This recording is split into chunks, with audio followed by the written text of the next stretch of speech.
So I'm here at the Science Museum with Clayton Green. Clayton, you're the McLaren's Human Performance Program Manager. Yep. We're just talking a little bit off camera then what that is. Can you tell the viewers what your role would entail? Okay, as you said, I'm the Human Performance Program Manager, and broadly what that involves is really I work with any projects, research, development where we're looking to improve the performance of people rather than necessarily the technology around them. So in the simplest sense, I'm heavily involved in the motorsport side with McLaren and looking after the programs that we develop and implement, which would be used for training drivers and at the top level, so like Jensen, Sergio, our F1 drivers, but also reserve drivers, test drivers, young drivers, down to the pit team that perform the pit stops, the mechanics, track side, engineers, designers, and even the strategists, for example, who might be back in the MTC on a race weekend.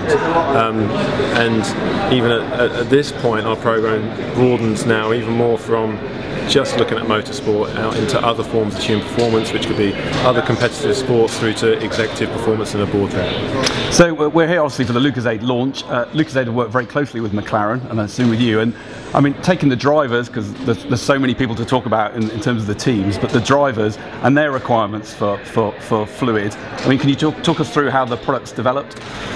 Yeah, I mean, when we first started working with GSK and Lucozade, we got two real goals behind our whole hydration program that we do with our drivers. We want to ensure their performance within the car, and as we talked about in the presentation, they're performing in races under extreme climate conditions. It can be incredibly hot, it can be, well, it said ambient air temperature could be 30 degrees, trackside could be 40 degrees, in the cockpit it can easily be 50 degrees. And then they're wearing their overalls, the fireproofs, helmet, balaclava, gloves, boots, and you put a driver in those conditions for 90 minutes, 2 hours, and there can be extreme humidity as well, and they tend to sweat quite a lot.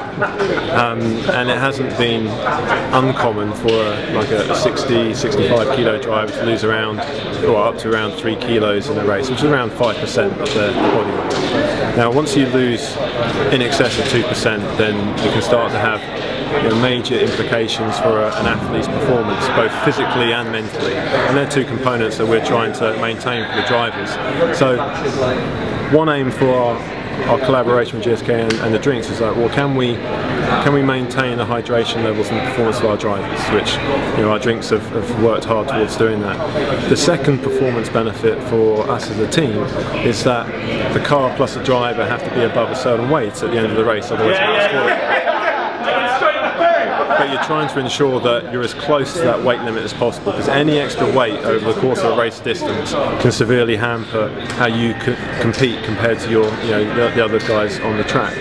So we need to be able to accurately predict how much weight a driver is going to lose over the course of any given race, and we found that with the formulations that we've put together, we've got a much greater control over what level we think they're going to lose. So as I say, in the past they may have lost between maybe 1 kilo in a quite easy race through to 3.5 kilos in extreme conditions.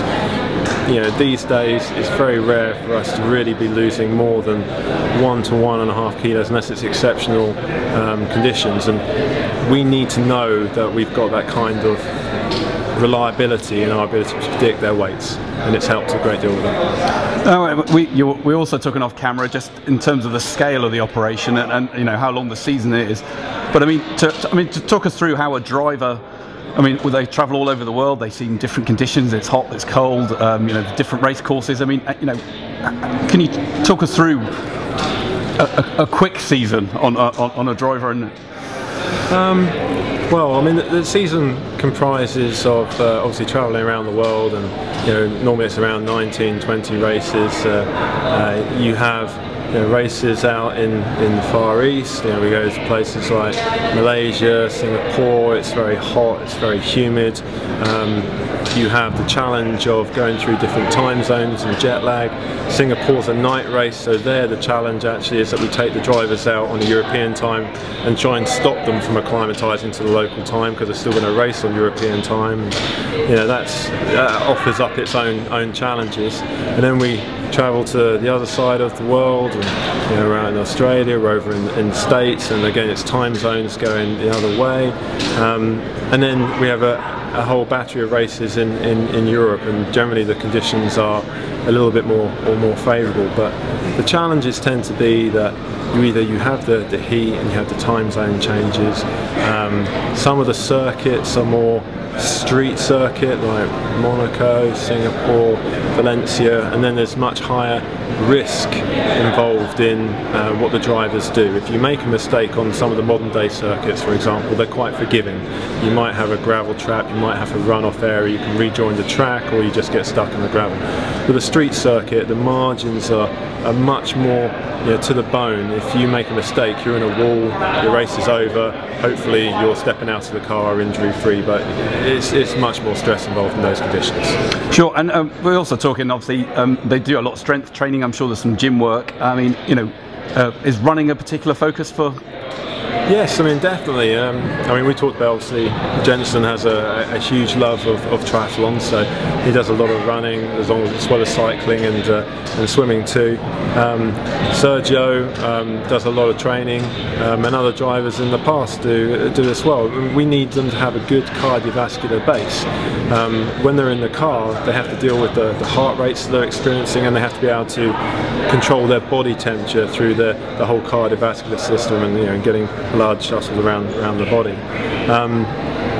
But because they're not performing any particular kind of movement pattern, we're quite lucky that they can pick from a variety of cardiovascular disciplines. So, say Jensen does a number for his triathlon, but we've had drivers that like cross-country skiing, drivers that like other types of sports, and they can do that as long as it challenges the heart rate and the cardiovascular system enough that they then are developing it and improving it so they can cope in the races. But running definitely plays a big part in what they do.